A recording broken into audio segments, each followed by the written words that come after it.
Então, pessoal, nós vamos dar continuidade. No bloco anterior, nós paramos justamente aqui, nesses novos espaços na sala de aula. E estamos falando sobre a questão do currículo, o ensino de história e o currículo no Brasil, né?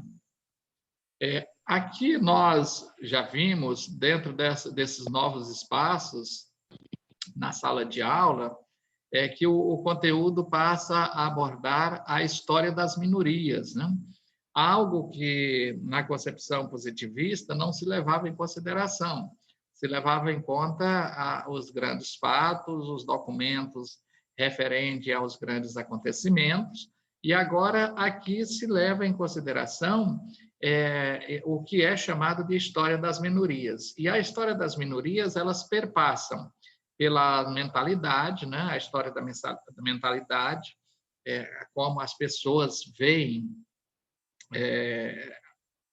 a memória coletiva das pessoas sobre a sua estrutura social, perpassa que pela a loucura, a história da loucura, né?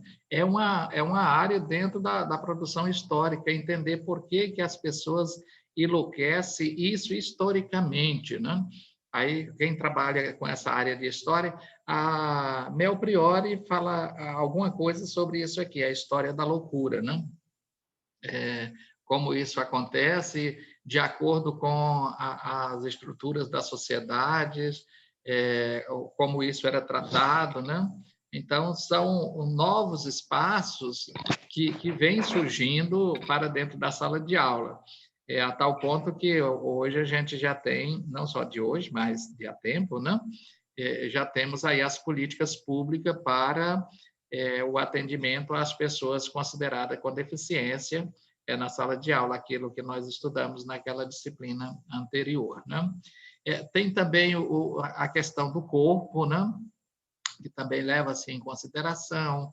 Nisso aqui passa pelo o crivo da aceitação como somos, fugir daquilo que é colocado pela indústria cultural como sendo o corpo perfeito, que para nós o corpo perfeito é aquele que eu tenho. Esse é que é o meu, né? Então, a pessoa é de uma aceitação, a questão da feminilidade também passa a ser um espaço, um novo espaço de debate dentro da sala de aula, né? É a questão da feminilidade. Então, dentro dessa construção desse currículo, vai surgindo essas questões. Vejam que essas questões aqui, algumas delas, como feminilidade, história da loucura, mentalidades, nem sempre elas estão dentro do currículo materializado no documento. E aí entra também naquele aspecto que o Tadeu Tomás da Silva vai chamar de currículo oculto. Mas são esses novos espaços que temos, esses novos locais de fala, onde nos posicionarmos. Isso faz parte dessa construção curricular, né? Veja que aqui... Pedro Henrique! O Pedro Henrique está na sala, não. Nesse aspecto aqui, nasce a história-problema. Vocês lembram que nós falamos ontem da história dos análises, né? Que aí a escola dos análises, ela deixa a forma de se construir a história, ela sai daquela concepção da consideração somente do documento, que só o documento tem que provar, né? E passa para a construção da escola ou da história a partir do problema. Se existe um problema, existe um campo de investigação. Se existe um campo de investigação, existe uma historiografia, uma construção histórica para ser colocada ali, né? Então, perpassando por essa concepção da história nova, a gente observa aí o paradigma da nova história, que ele interessa e aceita qualquer espécie de documento. Isso aqui nós falamos, inclusive, ontem, sobre essa questão. E fala dessas outras ciências aqui que também nós colocamos ontem. Por que eu trouxe isso aqui? Porque a História Nova faz um link perfeito muito próximo com a história dos análises, que os análises levam-se em consideração os problemas, e a História Nova ela prioriza o novo olhar para o objeto, né? Que nós vimos ontem. Né? E aqui as novas fontes históricas, né? Ou historiográficas, como isso vai acontecendo e deve ser considerado neste currículo, né? Dentro desse contexto da história. Porque aí as novas fontes historiográficas, elas passam a ser orais, passam a ser iconográficas, passam a ser jornalísticas, passam a ser os registros pessoais. Um diário de uma pessoa é uma fonte historiográfica, né? Quando os presidentes da República saem, né? E, às vezes, quando você quer construir uma história, a partir das agendas de atendimento do gabinete ou do presidente, ou de um prefeito, ou de um governador, ou de um senador. Então, aquela agenda diária se torna uma fonte histórica para compreendermos a dinâmica, porque lá também estão registrados, geralmente, quando as pessoas pedem audiência, tem que colocar para falar sobre o quê, né? Então, dá para se fazer, inclusive, essa identificação de quais são as demandas maiores que chegam para os políticos, né? Seja na esfera federal, na esfera estadual, municipal, seja nos gabinetes de senadores, deputados federais, estaduais, vereadores, né? Então, mas estamos falando de novas fontes historiográficas. Então, nessa nova configuração, esses documentos eles passam a ter uma importância, né? As fontes etnográficas, né? Ou sejam objetos, fotografias, jornalística, né? As matérias que são vinculadas nos jornais. Eu tenho um colega que fez, eu já falei para vocês, eu não sei se vocês tiveram aula com ele, alguém de vocês, o professor Rodrigo Barbosa, que ele fez o doutorado dele, analisando, parece-me que 2 telejornais da Bahia, né? Porque ele fez o doutorado em educação, ou seja, em comunicação, lá pela FACOM, é a Faculdade de Comunicação da Universidade Federal da Bahia, e ele fez ele tratava da questão da violência, dando um segmento no mestrado dele, que ele fez sobre a educação nos presídios, né? Inclusive, tem alguém que está trabalhando sobre isso, a educação prisional. Eu vou tentar ver se eu consigo falar com o Rodrigo, que ele tem um livro sobre a educação prisional, que pode ajudar a essa pessoa que esteja trabalhando aí com a educação no presídio, né? Então, vejam, esses registros pessoais aqui que eu já falei, são as novas fontes historiográficas, né? E o objetivo, quando a gente vai trabalhar aqui com o objetivo das novas fontes históricas, quais são esses novos objetivos? Ensinar a história através do vivido. Não tem forma melhor da criança aprender história do que se trabalhar a partir daquilo que ela conhece, daquilo que faz parte do vivenciado por ela, não? Então, que a partir desse momento que ela compreende esse vivenciado por ela vai compreender que outras pessoas, em outros momentos, também construíram algo a partir daquilo que elas entendiam na sua época, né? Então, vem aí essa construção a partir do cotidiano, né? Aí tem até a história do cotidiano, das minorias, que aí entra a história da mulher, a história do negro, a história da criança, a história da família, a história dos indígenas, a história dos excluídos, né?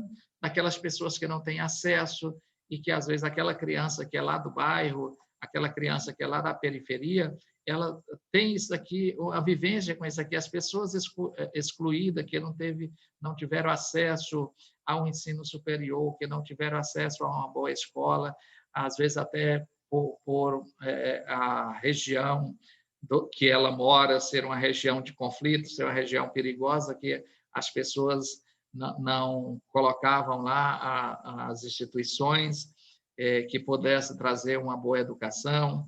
Então, isso aqui é a história dos excluídos, aqueles que estão à margem da sociedade. Então, isso aqui são os objetivos das novas fontes históricas, é fazer esse resgate e levar-se em consideração essa história, que é a história do ser humano, é a história da sociedade, é o que acontece no aqui, no agora.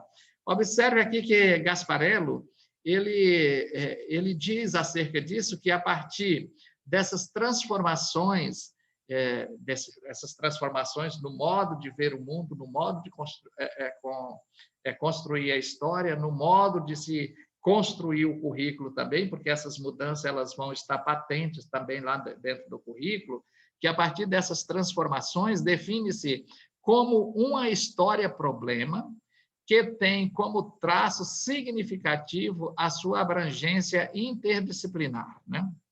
O Gasparello, 2001, ele traz essa fala na sua obra. Vejam que, a partir desse momento que se tem esses documentos aqui como fonte historiográfica que privilegia o cotidiano, que privilegia a minoria, que privilegia os excluídos, logo a gente tem aí essa nova abordagem, temos essa história-problema que precisamos conhecer, né? Observe aqui a historiografia e o currículo. Quando falamos dessa historiografia e o currículo, aí já precisamos compreender que mudar o currículo é mudar o conhecimento histórico, né?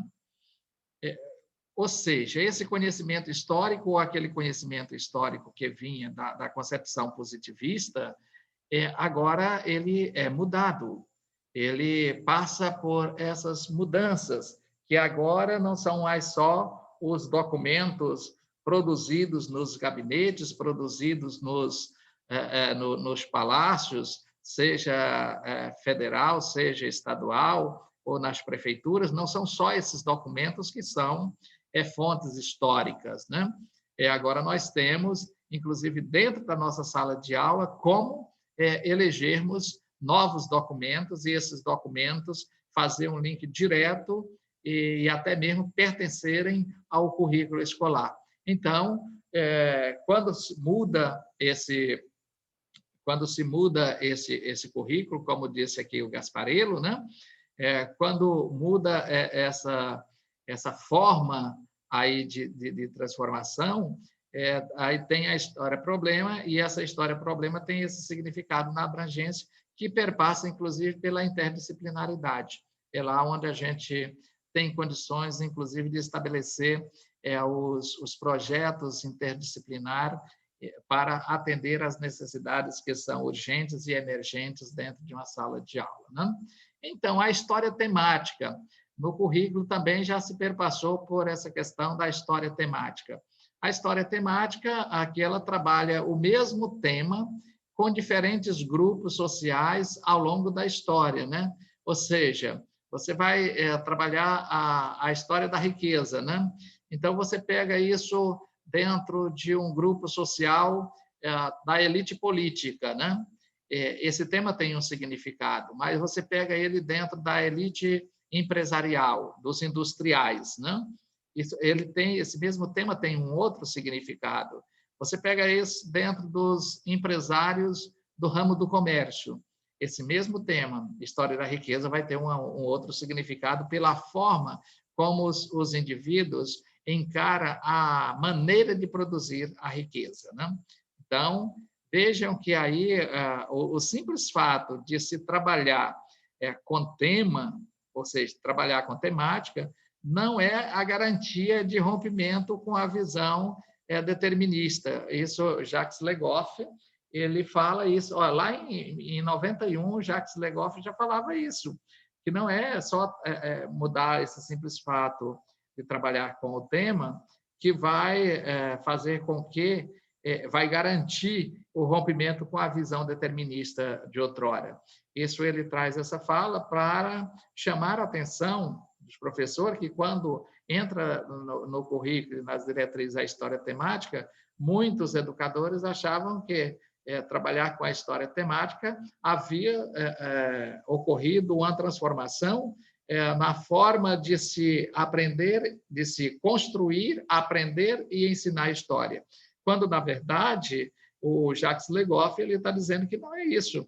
Eu posso trabalhar com um tema, mas se esse tema estiver dentro da concepção positivista, se estiver dentro da concepção marxista, eles têm significados diferentes. E, então, às vezes eu quero achar que estou trabalhando em uma visão da história nova, né? E eu estou reproduzindo aquilo que foi historiografado pelos positivistas ou pelos marxistas, né? Prosseguindo aqui, a mudança é uma constante na história, né? Isso porque a sociedade está em constante mudança. Então, o que é que nós temos aqui? Porque nós temos novas experiências acadêmicas que vão surgindo. Pertencer a uma academia hoje é muito diferente de pertencer a uma academia lá nos anos 70. Você ser um universitário hoje, em comparado com um universitário lá nos anos 70, é muito diferente, porque lá as exigências eram sobremodo superiores à que temos hoje. Isso do ponto de vista de ordens, né? Até porque, às vezes, as pessoas eram conhecidas na universidade ou na sua sala de aula por número. Veja que era uma época em que os professores até faziam a chamada por número mesmo, né?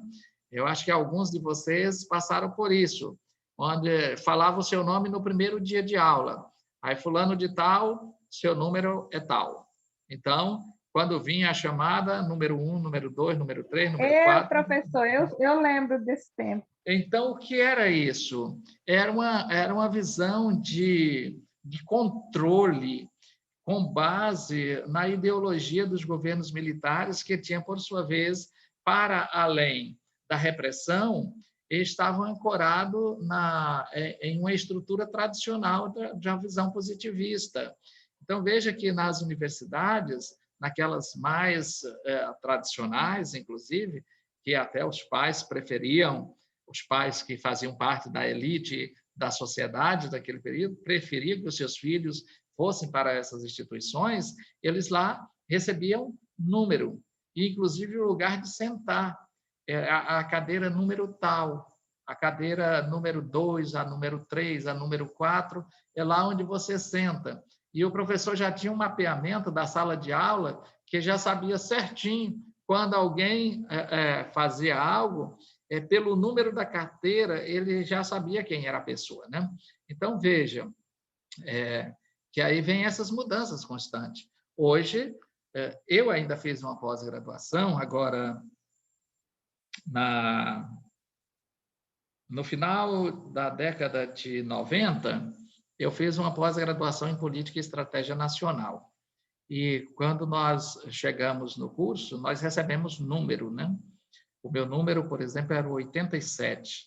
Então, lá tinha uma carteira, era no auditório do Tribunal de Justiça, existia o número lá na carteira. Então, eu tinha que sentar do primeiro dia de aula até o último dia de aula do curso, eu teria que sentar naquela carteira. Como o curso era pela Escola Superior de Guerra, estruturado pela ADESG, Associação dos Diplomados da Escola Superior de Guerra, então, se eu chegasse e sentasse em uma outra carteira, eu seria punido. Seria advertido porque eu tinha desobedecido a ordem que era dada, que o meu lugar era lá, aquela carteira lá de número 87. Então, vejam que hoje já a sociedade atual, dentro da sociedade civil, já não comporta mais, mas nas instituições militares ainda existe essa questão, e essa forma de controle, né? Então, veja que nós temos aí novas experiências acadêmicas, porque temos os diferentes saberes, temos acadêmicos que vêm de comunidades diferenciadas, e aí temos esse novo olhar, aí precisamos investigar para compreender melhor essas minorias. Então, tem essas diferenças, experiências acadêmicas, tem as novas pesquisas que são feitas, que já nos traz novos resultados, novos conhecimentos que foram produzidos também, e a partir desses novos conhecimentos, nós vamos ressignificando esses conhecimentos a partir da nossa vivência, do nosso cotidiano, saber relacionado às diversidades, às tradições, os poderes, os valores da sociedade, isso aqui está em voga, que nos inquieta e nos faz ter vontade, se não temos, mas precisamos ter vontade de aprofundarmos um pouco mais para compreender acerca da diversidade, para compreender acerca das tradições de determinados grupos, determinadas comunidades tradicionais, compreender mais sobre as estruturas de poder, como isso funciona, ancorados em quais ideologias, quais são os valores da sociedade que estão patentes na sociedade. Será que aqueles valores que nós aprendemos lá, muitos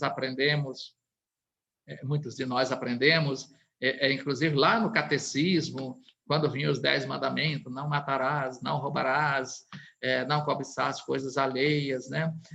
Que vinha da parte da moral, da religião, e que nos foi ensinado, e aqui eu não estou dizendo, não estou fazendo crítica, mas estou mencionando para a gente parar e pensar nisso.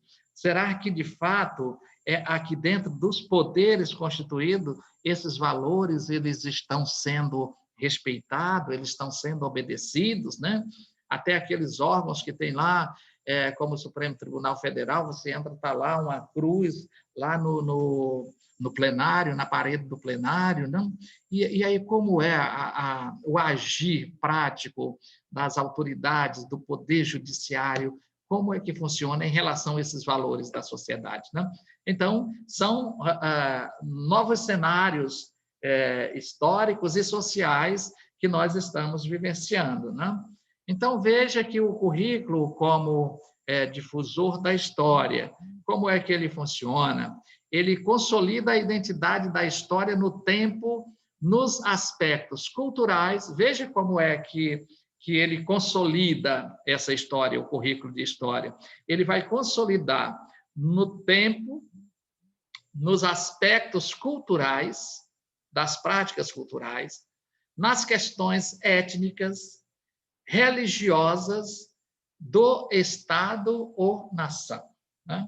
Então, veja que o currículo de história ele se consolida a partir desses elementos que fazem parte da história e da vida das pessoas. Veja que uma nova relação entre professor e aluno. Outrora, aquela relação que o professor chegava, eu ainda estudei assim, o professor ia entrar na sala de aula, se estivéssemos já em sala, todos levantávamos para o professor entrar, o professor entrava, bom dia, vamos rezar o Pai Nosso, aí rezava o Pai Nosso, agora podem sentar, né? Ou então, quando não rezava, mas ele chegava, dava bom dia, podem sentar. Será que esse modelo de prática não existe mais nas nossas escolas, né? O professor, ele chega na sala de aula, às vezes os alunos estão lá conversando sobre um papo daqueles que não leva a lugar nenhum, ninguém sabe de onde veio nem para onde vai, e o professor chega e tem que ficar, oi, pessoal, bom dia, e estão lá, tagarelando, conversando, e bom dia, pessoal. Professor, Às vezes tem... professor, Sim. eu lembro que quando a gente, lá no meu ensino fundamental, né, no quarto ano, terceiro ano, quando o professor chegava na sala, a gente tinha uma musiquinha que a gente cantava como professor, uma reverência, né, para receber aquela professora. Eu lembro que era bem assim, bom dia, professora, como vai? A nossa amizade nunca sai. Faremos o impossível para ser um bom amigo. Bom dia, professora, como vai? Eu lembro que a professora respondia, né? Bom dia, meus alunos, como vai? A nossa amizade nunca sai. Faremos o impossível para ser um bom amigo. Bom dia, meus alunos, como vai? Aí todo mundo, bom dia! Mas era bom esse momento, sabe? Sim, existia isso. Hoje não tem como fazer mais isso. Na estrutura social que estamos vivenciando, não tem mais espaço para a gente ter essas dinâmicas de sala de aula. Então, o que nos resta conhecermos essas dinâmicas? É passarmos para os nossos estudantes que a sociedade, em determinado tempo, tinha uma postura diferenciada, né? E fazermos uma relação desse passado com o presente para compreender melhor esse presente e projetar para o futuro, que quando eles estiverem da nossa idade, ou alguns mais velhinhos do que nós, né? Do que nós, né, Marcelo?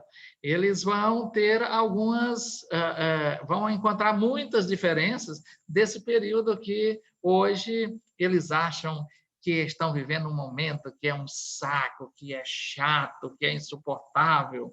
E vai chegar um momento que eles vão dizer: mas como era bom a minha época. E eu não sabia. Aquilo que hoje nós falamos, né? Como eu era É feliz verdade. naquela época. E agora como as coisas estão tudo diferente. Ah, se tivesse como a gente voltar. Mas é aquela coisa, o tempo não volta, né? O tempo só É vai. verdade, Então, é verdade. mas serve de elementos para a gente poder Professor, instigá-los a já ir tendo essa compreensão e se preparando para o futuro, para não ter mais problemas como nós temos hoje, inclusive problema de suicídios assim em números alarmantes por crianças e até jovens mesmo e adultos que eles não foram preparados para compreender essas transformações que iam ocorrendo na sociedade. Pois não, Edileuza? professor, eu lembro que quando na escola faltava merenda, eu fui alfabetizada na zona rural com minha mãe, sabe? Eu lembro que a gente trocava o lanche, a gente levava milho cozido, outro levava batata assada, outro levava farofa. A gente trocava o lanche, sabe? E pensa no momento maravilhoso, professor, que a gente tinha, sabe? Meu Deus, a gente tinha aquele prazer, assim, era banana que um levava, era mamão que outro levava, assim, como era tudo fazenda, então todo mundo levava algo. E na hora do lanche, assim, a gente colocava tudo em cima, assim, de uma mesa, a gente ficava compartilhando. Outras vezes, assim, algo diferente, que na casa da gente não tinha, na casa do outro tinha, a gente ficava trocando os lanches. Meu Deus, era bom demais, bom, maravilhoso. A gente não brigava, não tinha essa falta de respeito com nossos professores. Assim, para nós, os nossos professores eram como nossos pais, entendeu? Não tinha assim, o professor falava com o aluno, uma vez, o aluno já entendia que tinha que ter aquele respeito, sabe? E hoje, assim, eu percebo, assim, quanto as pessoas, assim, a sociedade diz que evoluiu. Claro, a gente sabe que sim, mas, assim, aí você percebe que cada dia que a sociedade evolui, os respeitos, os valores, eles estão se decaindo. As pessoas não têm mais, assim, aquele respeito, não tem mais, essas raízes, elas estão enfraquecendo. Mas, assim, eu deixo uma pergunta: será que é para melhor ou para pior? No meu modo de pensar, as pessoas falam hoje que é antiga, do, do passado, mas muitas coisas do passado é, ela tinha tipo assim, como que eu posso dizer, um significado para a gente, igual eu mesma, eu sei que até onde eu posso ir, eu sei como que eu devo respeitar o outro, até onde eu posso falar algo para alguém, entendeu? Eu acho que isso daqui a um dia não vai ter mais, assim, as pessoas não estão nem aí para ninguém mais. Chegou o mundo, vamos dizer que desumano, né? Que as pessoas dizem que tem entre aspas, direitos humanos, mas a gente percebe que direitos humanos está longe de muitas coisas. Direitos humanos é só aquilo que a gente alimenta, que a gente quer tomar proveito da situação. Mas, na verdade, os valores familiares acabou tudo. São essas circunstâncias e essas questões que nós, enquanto educadores, temos que estar bem atentos, né? Em relação à questão de valores, que são valores, porque os valores eles têm que ser pautados naquilo que a legislação está ancorada, né? O que a legislação apresenta como os direitos, como os deveres, e aí é por essa razão que nós estudamos, até falamos um pouco sobre ética, né? Ética, sobre moral, para compreendermos melhor o que de fato é ética, que está faltando tanto na sociedade, a começar pelo poder, o poder político, o poder religioso, o poder jurídico. Então, tem fugido sobremodo daquilo que é considerado ética. Pelo menos trabalhar essas questões enquanto compreender, conhecer, compreender para que existe, para se retomar. Porque a sociedade é assim, ela vai, aí chega um momento que tem que se puxar um pouco as rédeas. Nós estamos vivendo hoje essa situação, que é uma situação complicada, principalmente da falta de respeito, que eu considero valores éticos, em detrimento de todo aquele anseio em que se tinha pela liberdade, para sair ali dos anos dos governos militares, que quando os jovens que viveram aquela época formaram as suas famílias e que tiveram seus filhos, deixaram de estabelecer limites para os seus filhos, porque não precisavam estabelecer limites, né? E aí esses filhos já tiveram outros filhos que também estão sem limites. E aí nós estamos vivendo esse momento. E vai chegar um momento, essa é a minha compreensão, tá? Nós vamos chegar a um momento de que vai ter que se puxar um pouco mais. Agora, o que precisa se ter cuidado é para, nesse puxar um pouco, para se estabelecer o que é respeito, o que é moral, o que é ser cidadão, né? Ser cidadão, o que é exercer a cidadania, o que é se viver em um país democrático, o que é uma democracia, não significa dizer que nós temos que desrespeitar o próximo, que temos que falar o que vem à telha. Não é isso. É exercer a cidadania e vivermos democraticamente, de fato, poder nos expressar de forma que contribua para o meu bem-estar e para o bem-estar da sociedade. Bom, pois é falar algo que soma, né, professor? É isso que eu penso, assim, quando a gente for dar uma sugestão, que ela venha contribuir para um crescimento, né? É isso que eu estou falando. Com certeza, com certeza. O senhor entendeu como que eu disse? Nós vamos seguir aqui, porque está faltando 2 minutos para nós encerrarmos. Aí nós temos aqui o currículo como difusor da história hoje. Deve explicar o conteúdo primeiro, professor, e no final abrir para as colocações, porque Exato. senão... Aqui dentro dessa questão aqui do currículo como difusor da história hoje, né? Ele deve atender às seguintes dimensões, quando pensarmos no currículo, para atender à história. Temos que pensar num currículo que faça o link com a economia, temos que pensar neste currículo que faz link com a sociedade. Veja que aqui está fazendo um link lá com o que disse Sacristã, que nós vimos anteriormente. Tem que fazer um link com as políticas, né? ou com as questões políticas, tem que fazer o link direto com as questões educacionais, as questões culturais, étnicas e religiosas, privilegiando as relações e a vivência humana na prática cotidiana. Afinal de contas, se pensa um currículo para ser execuível na sociedade e que produza os conhecimentos necessários para a sociedade, né? Então, aqui nós chegamos já ao final da nossa aula de hoje. Estava tão bom, estava tão gostoso, né? Mas chegamos ao fim aqui. Mas eu confesso a vocês que eu gosto muito de trabalhar com essas discussões não só pelos aspectos históricos, mas a possibilidade que nos traz de refletirmos um pouco. Nós temos aqui ainda 40 segundos. Alguém quer falar alguma coisa? Assim, rapidinho? Eu quero. Boa noite.